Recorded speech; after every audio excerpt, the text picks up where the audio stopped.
Hey everyone, tonight we're riding straight into the real Wild West. Forget the Hollywood versions with their clean-cut cowboys, dramatic shootouts, and pristine landscapes. We're talking about the gritty, dangerous reality where survival was never guaranteed. You might think you're tough enough that your modern sensibilities and skills would give you an edge. But trust me, there's a reason they called it wild. And if you woke up there today, you probably wouldn't last even a single solitary day. If you're enjoying these immersive stories, I'd really appreciate a quick like or even a subscribe. It genuinely helps more than you know in bringing these forgotten histories to life. I'm always curious where you all are listening from, so please drop a comment with your location and what time it is there. It's truly fascinating to see our little global community connect through these tales. Now, dim the lights, maybe turn on a fan for that soft background hum, and let's ease into tonight's journey together. We're going to explore in stark, uncomfortable detail exactly why you might not survive even a single day in the untamed American frontier of the 1870s. Congratulations, you've just woken up. Not in your familiar climate-controlled bedroom, not in 2025. You're roughly 150 years in the past, smack in the middle of the American Wild West, circa the 1870s. The good news? You're about to experience a legendary chapter of history firsthand, a period romanticized by countless films and novels. The bad news? Your chances of survival just dropped dramatically. The first challenge hits you before you even open your eyes. The smell. It's not the earthy, pleasant aroma of pine forests or freshly cut hay you might expect from nature. It's something far more pungent, a sickening cocktail that will immediately assault your senses. Imagine the cloying stench of unwashed bodies, compounded by stale sweat and grease. This mingles with the sharp, acrid tang of animal droppings, horse manure, cattle dung, perhaps even pig waste, because animals are everywhere, inside and outside your crude dwelling, and beneath it all, a faint, undeniable whiff of what might possibly be raw sewage, hanging heavy and stagnant in the stagnant morning air. You see, bathing wasn't exactly a priority in the Wild West. Most settlers considered a thorough wash, perhaps once a month, a rare and precious luxury, and that's being generous. Many, especially during the harsh winters, went entire seasons without a proper bath.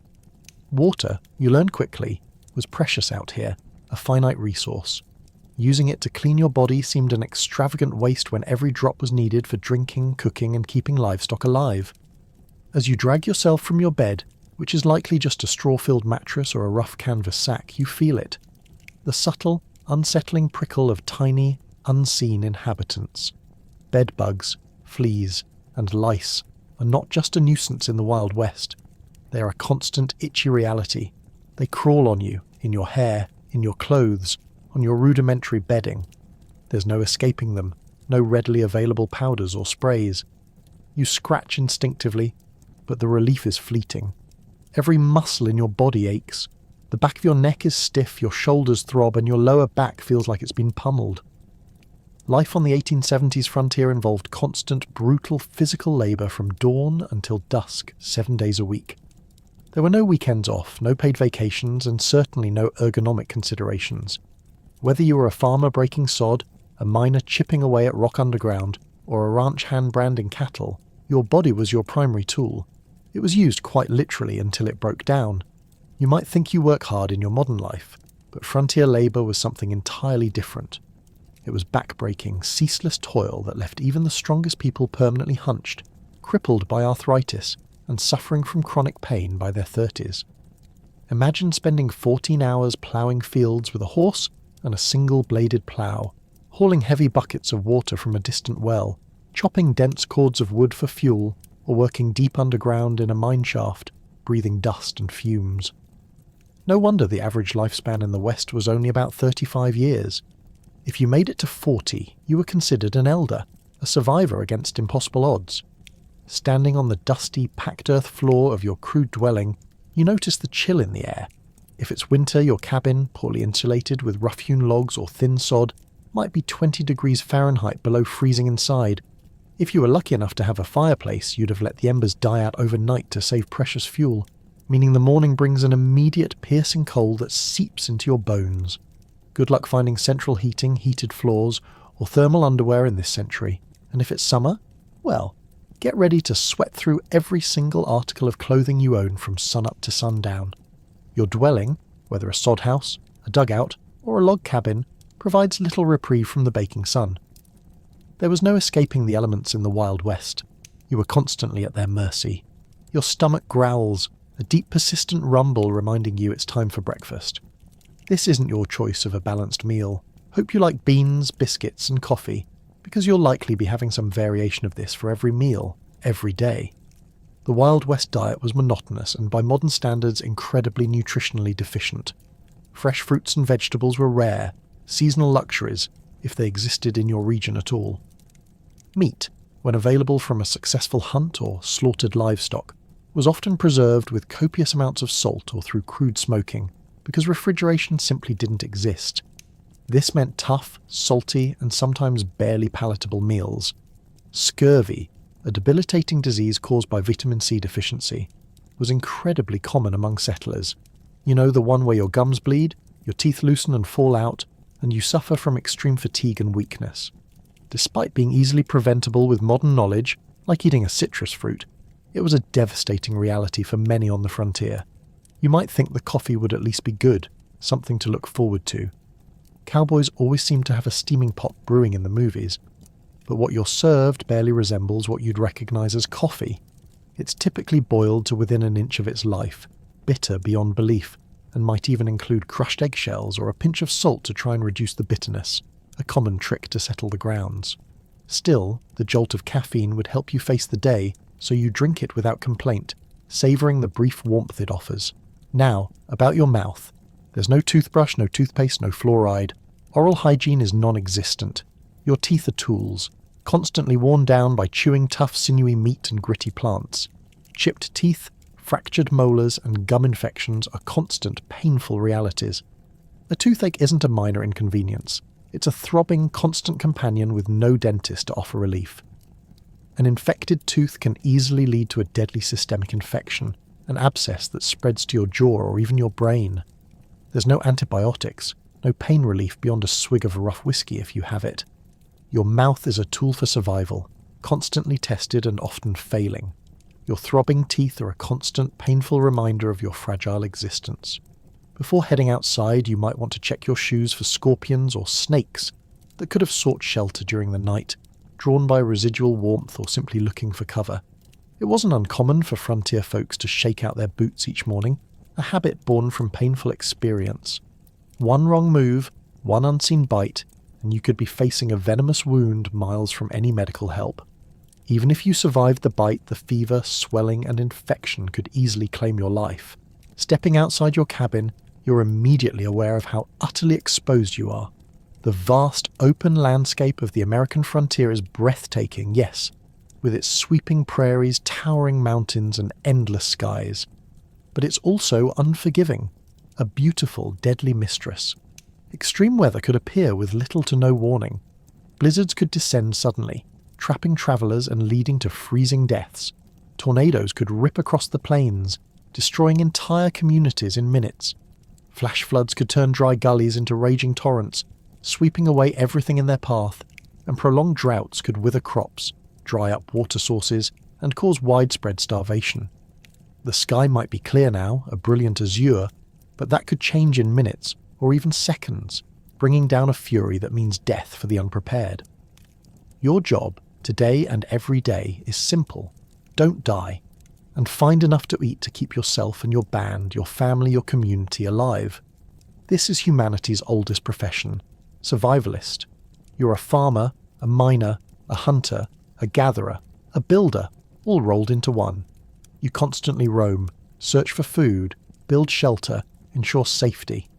Sun up to sundown 7 days a week, often with only self-imposed breaks for sheer exhaustion. Your tools are prized, but primitive. A simple plough, a sturdy axe, a pickaxe, a shovel, a rifle, if you're lucky enough to own one and have ammunition, a sharp knife, and your own honed body. The work is brutal, unpredictable, and terrifying. If you're a farmer, you're breaking sod that's never seen a plough, each foot a Herculean effort. If you're a miner, you're hacking away in dark, cramped, dust-filled tunnels, facing cave-ins, toxic gases and explosions. If you're a ranch hand, you're riding for miles, dealing with wild, powerful animals, facing stampedes, broken bones, and the ever-present threat of being dragged. No one cares if you're tired. Tired is a luxury. Mental health isn't a concept. It's just another weakness that could get you killed. Women, besides all the domestic tasks, cooking, cleaning, childcare, making clothes, churning butter, preserving food, often worked alongside men in the fields, tended livestock, and defended the home when necessary. Children, from as young as 5 or 6, were expected to contribute, hauling water, collecting firewood, or tending smaller livestock. If you were a toolmaker, a tanner, a carpenter, or a blacksmith, you still worked constantly, often with rudimentary equipment, your skills honed by endless repetition and dire necessity. The pay for all this? Survival, the perks, a full belly, fleeting warmth, a moment of peace, break a bone, get a fever. Too bad. There's no workers' compensation, no sick leave. You can't stop. If you don't work, you don't eat.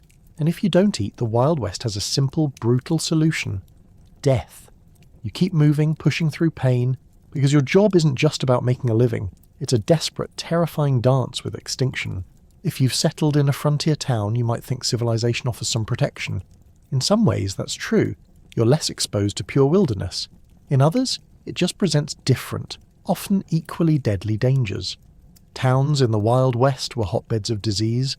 Without proper sewage systems, clean water infrastructure, or any understanding of germ theory, illnesses spread rapidly through tightly packed communities. Cholera, typhoid, smallpox, diphtheria, and tuberculosis were constant looming threats. An outbreak of any one of these could wipe out half a town in a matter of weeks, leaving behind only the strongest or the luckiest. Speaking of towns, let's say you decide to visit one today. As you approach, you notice there's a distinct lack of the organised grid-like layout you might expect from a modern settlement. Many Western towns grew haphazardly, with buildings constructed wherever convenient, often without proper planning or infrastructure. The streets aren't paved, but are instead dirt tracks that transform into churned mud pits when it rains, and suffocating dust bowls when it's dry, the dust getting into your eyes, nose and lungs. And that smell hits you again, stronger now. Horse manure is everywhere, because horses are the main mode of transportation. There are no street cleaners, no sanitation departments, no trash collection. In some towns, the accumulated waste, animal and human, could be knee-deep in heavily trafficked areas, a festering cesspool. Flies swarm around you in thick buzzing clouds, landing on everything, carrying unseen pathogens. You realise why disease spreads so easily here. Every breath, every step is a gamble. As you walk down the main street, you'll pass the saloon, likely one of the busiest and most prominent establishments in town. Contrary to Hollywood depictions, saloons weren't glamorous places with swinging doors and polished pianos. Most were crude, one-room affairs with rough plank bars, basic furniture, and a floor often covered in sawdust to absorb spilled liquor, blood, and spit. The liquor served wasn't fine whiskey aged in oak barrels, but rot gut. Raw, unaged alcohol, often mixed with questionable additives like tobacco juice, pepper, turpentine, or even gunpowder to give it extra kick or a deceptively robust colour. A single drink could not only make you violently ill, but could literally blind you if you were unlucky enough to consume a batch contaminated with wood alcohol. The saloon represents another deadly aspect of frontier life: violence. These establishments were frequently sites of deadly confrontations, not because of formal duels or honour-bound showdowns, but because of drunken arguments that escalated quickly in a heavily armed society. The romanticised gunfights of Western movies were rare. Most violence was impulsive, messy, and over trivial matters like a spilled drink, a cheating card game, or a perceived insult. A knife fight in a dark alley, a club to the head, or an ambush were far more common than a high noon face-off. Speaking of being armed, you'll notice almost everyone carries a weapon of some kind. A pistol, a rifle, a knife, but not always for the reasons you might think. While personal protection was certainly a factor, weapons were primarily tools for hunting, for protection from dangerous wildlife. Bears, wolves, cougars, venomous snakes were a constant threat. and sometimes for signalling. The constant danger from the natural world made going unarmed foolish, especially when travelling between settlements. You might be surprised to learn that many frontier towns actually had strict gun control laws. Places like Dodge City, Kansas, and Tombstone, Arizona, required visitors to surrender their firearms upon entering town limits. The famous gunfight at the OK Corral, for instance, actually started because the Clanton gang refused to comply with Tombstone's weapons ordinance. Despite what you've seen in movies, quick-draw duels in the middle of the street were exceedingly rare. Most shootings were ambushes, or happened during robberies, or were the messy result of drunken brawls. The skilled gunslinger facing off against an opponent at high noon is largely a Hollywood invention. Real frontier violence was typically sudden, chaotic, and lacked any sense of honour or fairness. As you continue your walk down the main street, you might pass the local doctor's office. Medical care in the 1870s frontier would truly horrify you. Most doctors had little or no formal training. Many were self-proclaimed practitioners who learned their trade through apprenticeships or simply by trial and error. Surgical procedures were performed without anaesthesia beyond a swig of whiskey or a dose of morphine, if available, and sterilisation was virtually unknown. Something as simple as an infected cut could quickly lead to amputation or a fatal systemic infection like sepsis. Common treatments included bloodletting, draining blood from a patient, prescribing mercury compounds, arsenic, or other toxic substances that often did more harm than good, frequently poisoning the patient faster than the disease. Women in childbirth face mortality rates as high as 1 in 4 in remote areas, with no prenatal care, sterile instruments, or trained midwives in many places. Dentistry involved brutal extraction without anaesthesia, using crude tools like pliers or even a hammer and chisel. Most people suffered from painful dental issues for years before finally losing their teeth due to decay or infection.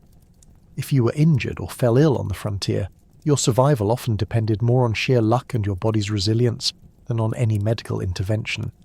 Even minor injuries could become life-threatening due to infection.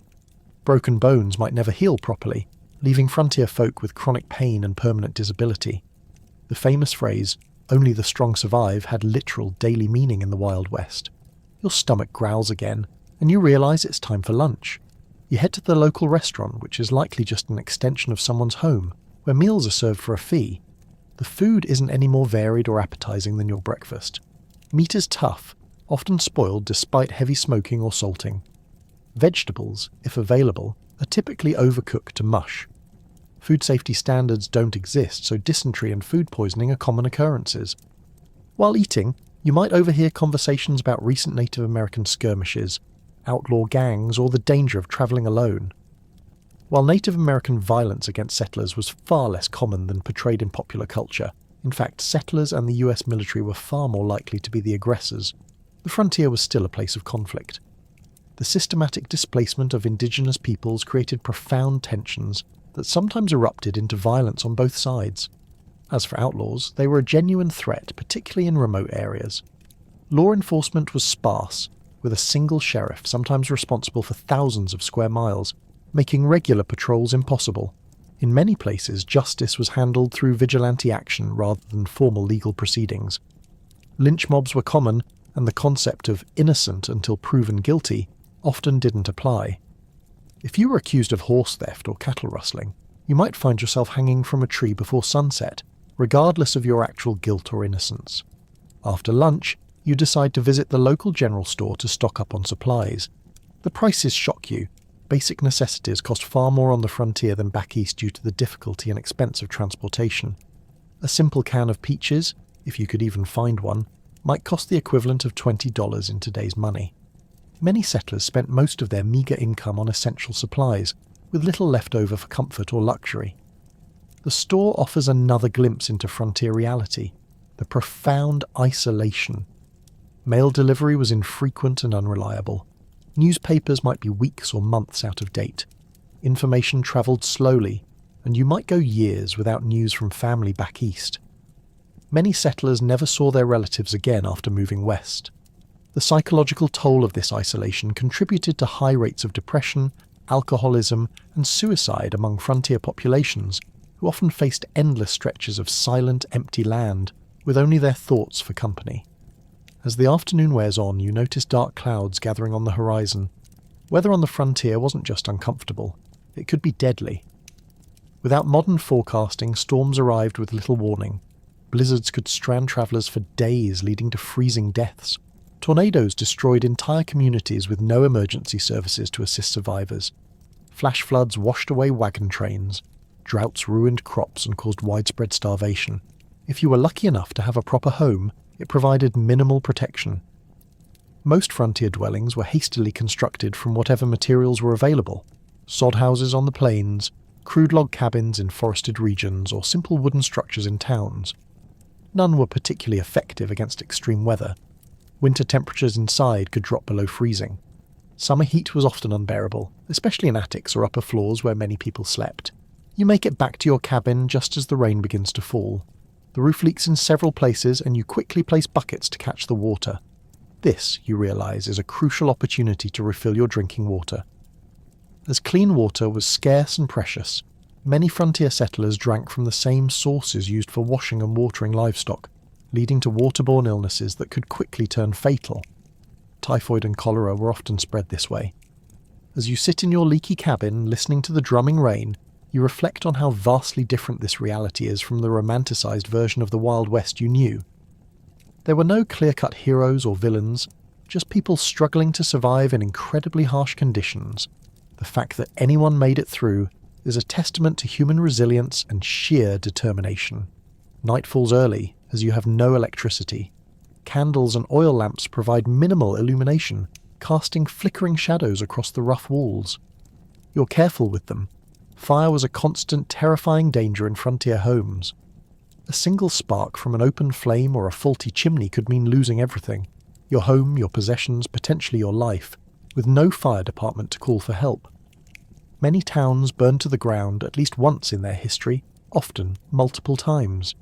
You prepare for bed, utterly exhausted from just one day in the Wild West.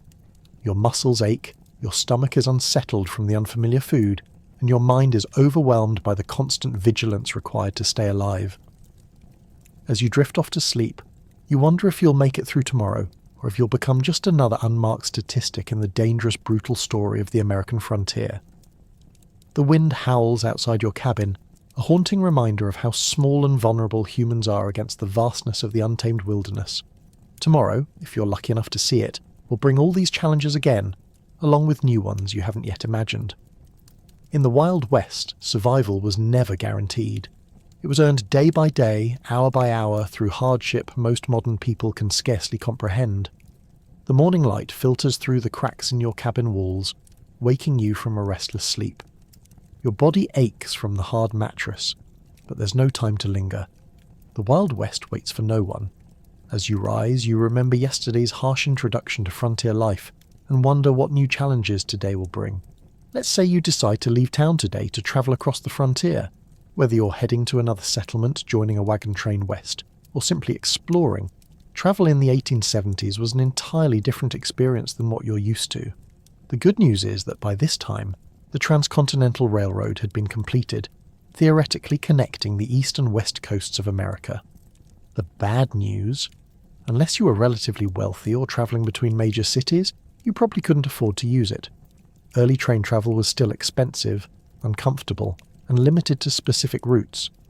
Most frontier folks travelled by horse, wagon, or simply on foot. If you owned a horse, consider yourself fortunate.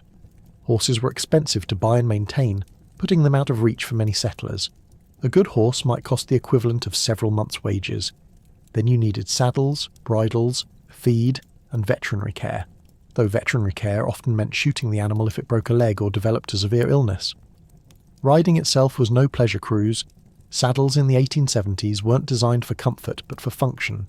Hours in the saddle left even experienced riders with blisters, saddle sores, and aching muscles. And if your horse spooked at a snake or a sudden noise, which happened frequently, you could easily be thrown, potentially suffering broken bones, a concussion, or worse, miles from any help. If you couldn't afford a horse, you might travel by wagon. Forget the romantic image of pioneers cheerfully rolling across pristine prairies. Wagon travel was brutally uncomfortable.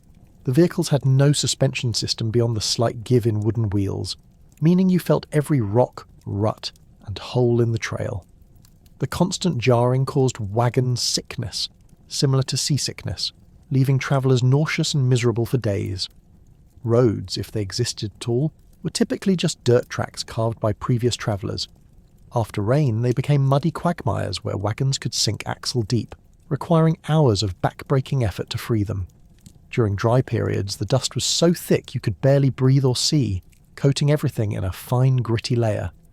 Wagons frequently broke down, with wheels cracking or axles snapping, often miles from the nearest settlement or help.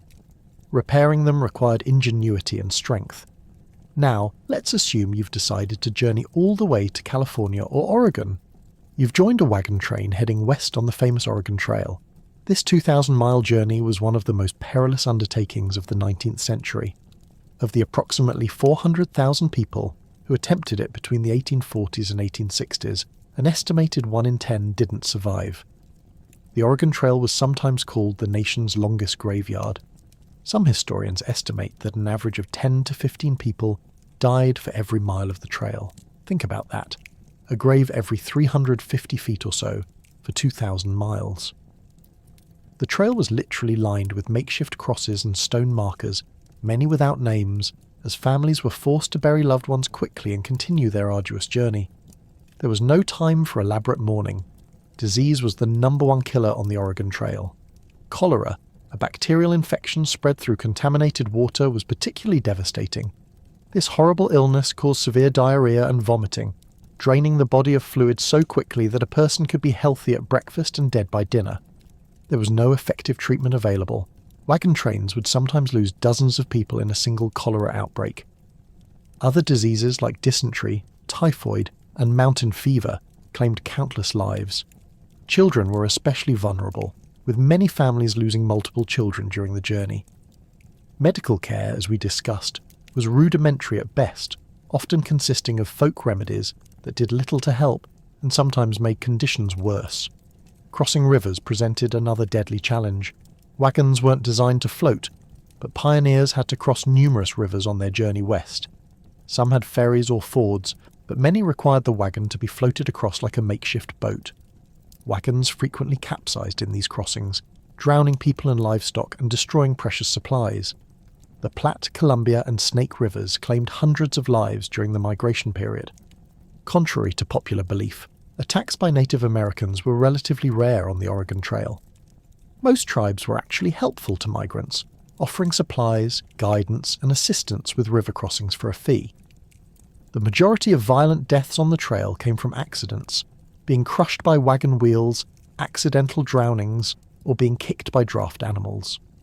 Firearms accidents were shockingly common, as most travellers were inexperienced with weapons but carried them for hunting and protection. The psychological toll of the journey was immense.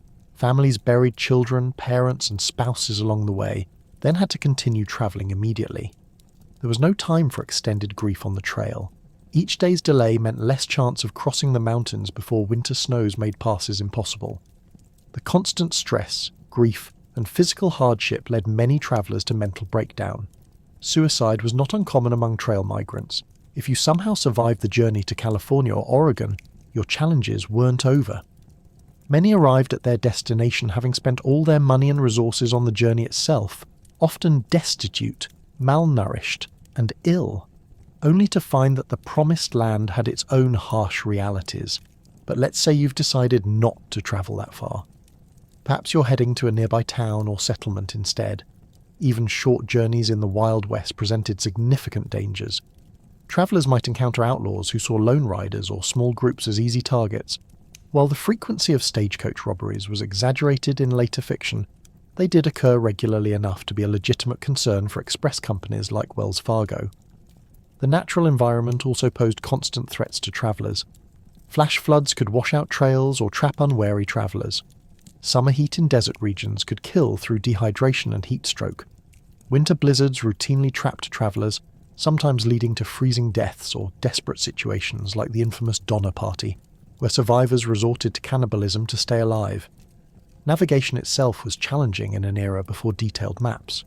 Travellers relied on vague directions, landmarks that could change or be misidentified, and the experience of guides who sometimes proved unreliable. Getting lost in the wilderness could be a death sentence, especially if your supplies ran low. As you travel today, you notice another aspect of frontier life that movies rarely depict accurately: the stunning diversity of people. The Wild West wasn't populated solely by white cowboys and settlers. It was a true meeting ground of cultures from around the world. Chinese immigrants worked as railroad builders, miners, and merchants, establishing thriving Chinatowns in many western cities. Mexican families had been living in the Southwest for centuries, long before it became US territory, with rich traditions and established communities. Black cowboys made up as much as 25% of the workforce on some ranches, seeking opportunity and escaping the deep-seated racism of the South, though they often found a different but still pervasive racism out west. European immigrants from Germany, Ireland, Italy and Scandinavia brought their unique cultures, languages and traditions, often forming distinct ethnic enclaves. And of course, dozens of distinct Native American nations had called these lands home for thousands of years before others arrived, living in complex, highly organized societies. This diversity, however, didn't mean equality or harmony. Racial violence and discrimination were common features of frontier life. Chinese railroad workers faced brutal discrimination and were often forced to take the most dangerous jobs for lower pay than white workers. Mexican landowners frequently saw their property seized through legal manipulation or outright theft after the Mexican-American War. Black Americans who moved west hoping to escape Southern discrimination often found frontier racism just as entrenched, if different in form, despite their crucial contributions to ranching, mining, and building frontier communities. They were frequently excluded from economic opportunities and social acceptance. For Native Americans, the expansion of the white settlement was nothing short of catastrophic. The indigenous population of North America, once numbering perhaps 15 million people, had been reduced to fewer than 300,000 by 1900. Disease, like smallpox and cholera introduced by Europeans, warfare, forced relocation, and the deliberate destruction of their food sources, particularly the buffalo, decimated numerous tribes and nations. US government policies systematically pushed Native Americans from their traditional lands onto reservations, often in areas with poor soil and few resources. Treaties were regularly broken when valuable resources like gold were discovered on reservation lands. Native children were taken from their families and placed in boarding schools, designed to erase their cultural identity, operating under the brutal philosophy of kill the Indian, save the man. The romanticized cowboys versus Indians narratives of later films grossly misrepresented the complex interactions between settlers and indigenous peoples. Many native nations initially tried to accommodate newcomers and adapt to changing circumstances. Violence typically erupted after repeated treaty violations, encroachment on tribal lands, or deliberate provocations. As you continue your journey, you ponder another group whose experience differed markedly from Hollywood depictions: women on the frontier. Far from the helpless damsels or schoolmom stereotypes of Western movies, frontier women performed incredibly demanding physical labor while navigating restrictive social expectations. On homesteads and farms, women not only handled traditional domestic duties like cooking, cleaning, childcare, and making clothing, but also worked in the fields, tended livestock, and defended the home when necessary. Their workday typically started before dawn and ended well after dark, with few, if any, days of rest. A frontier woman might need to plough fields in the morning, deliver a neighbour's baby at midday, fight off predators threatening the livestock in the afternoon, and still prepare meals and care for her own children throughout. Many women became widows young due to the dangerous nature of frontier life and had to manage farms or businesses alone while raising children in incredibly challenging circumstances. Despite their essential contributions, women had few legal rights. In most territories and states, they couldn't vote, though a few territories like Wyoming and Utah granted women voting rights decades before the 19th Amendment, recognizing their vital role in frontier development, own property independently if married, or have custody of their children in the event of divorce. Domestic violence was largely considered a private matter, with little legal recourse available to victims. For unmarried women, options were severely limited. Teaching was one of the few respectable professions, though female teachers were paid significantly less than their male counterparts and were often expected to resign upon marriage. Some women did find economic independence through running boarding houses, working as nurses, or establishing millinery or dressmaking businesses. Then there were the soiled doves, prostitutes who worked in frontier brothels and saloons. While later mythology romanticised these women, the reality was typically grim. Many entered the profession out of economic desperation after being widowed, abandoned, or lured by false promises. Physical abuse, drug addiction, often morphine or laudanum, and venereal disease were common hazards of the work. Even those who managed to earn substantial money found themselves socially ostracised and unable to transition to more respectable positions in society. Some women did, paradoxically, find greater freedom and independence on the frontier than they might have back east. The severe shortage of women in Western territories gave them more marriage options and sometimes better treatment, as communities competed to attract and keep female residents. As the day wears on and you continue travelling, you might wonder about law enforcement in this supposedly lawless land. The reality was complex and varied widely by location. Major cities and towns typically had some form of organised law enforcement, but vast rural areas had minimal, if any, official protection. County sheriffs were elected officials responsible for maintaining order across sometimes enormous territories. A single sheriff might be the only law enforcement for thousands of square miles, making regular patrols impossible. They relied heavily on deputising ordinary citizens during emergencies, creating posses to pursue criminals or respond to violence. Town marshals handled law enforcement within town limits, sometimes with a few deputies in larger settlements. These positions were often dangerous and poorly paid, attracting a mix of dedicated public servants and those who simply enjoyed the power the badge provided. Some famous lawmen, like Wyatt Earp, moved between legitimate law enforcement and more questionable enterprises throughout their careers. Federal marshals had jurisdiction throughout territories and states, but were few in number. They typically focused on major crimes like counterfeiting, mail robbery, or offences involving multiple jurisdictions. The legendary US Marshals of Western movies, single-handedly bringing law to lawless towns, were largely fictional creations. In many remote areas, justice was handled through informal community action, rather than official legal processes. Vigilante groups formed to address perceived threats when formal law enforcement was absent or ineffective. Sometimes these groups maintained basic order, but they could easily become vehicles for prejudice, personal vendettas, or mob violence. The iconic image of the quick-draw gunfight was largely a later invention. Most frontier violence was mundane, impulsive, and often alcohol-fueled. Bar fights that escalated to fatal levels, domestic violence, and disputes over land or livestock were far more common than dramatic shootouts on dusty streets. Criminal punishment was harsh by modern standards.